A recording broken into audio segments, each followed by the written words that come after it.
Hello साथीहरू, आज चाहिँ म बिहानै घर पछाडतिर होइन आफ्नै बारतिर आएको थिएँ। त्यो चाहिँ मैले टेस्टको लागि पनि यो फोन चाहिँ ओप्पो होइन, त्यति ठुलो मोबाइलहरू आइफोनहरू चलाउने त हैसियत पनि छैन होइन। त्यही पनि यो ओप्पोमा चाहिँ के हो भने मेरो चाहिँ यो माइक्रोफोन मैले यो किनेको थिएँ कि दादाजीले ल्याउनु भएको थियो नि। मैले चाहिँ उहाँले चाहिँ के भने यो कनेक्ट गर्न सक्नु भनेर चाहिँ, तर यसमा चाहिँ ओटिजी चाहिँ कनेक्ट गरेर चाहिँ चलाउनु पर्ने छ। मैले ओटिजी अन गरेर चाहिँ मैले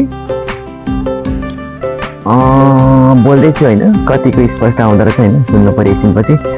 अनि यसपालि यो दानाहरू चाहिँ त्यति फुलेन क्या, यो छाती चाहिँ नपिल्सिने हो कि योपालि, नत्र भने पहिले त यो दानाहरूमा चढ्दा त होइन, यो सबै दानामा चढ्दाखेरि चाहिँ मेरो यो हातहरू प्लाट होइन रातै हुन्थ्यो कि यो हात, यो छाती भन्ने त एक पता चाहिँ जान्थ्यो कि 21 मुखीको आँसले गर्दा पनि, मुखदारको आँसले गर्दा होइन। त्यति बेगर अब नटिप्नु पनि हुँदैन, नखोजी पनि नचढी पनि हुँदैन होइन, जानै मन लाग्छ।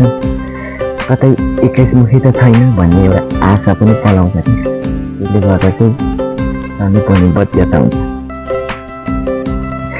सारा चाहिँ आश गरिन्छ होइन, नभए के हो र गुवाले रोप्नु भएर उति भए पनि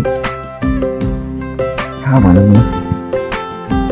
भन्दै मेरो भिडियो चाहिँ के गर्छ अब यो माइक्रोफोन चाहिँ कति जस्तो सुन्दर रहेछ।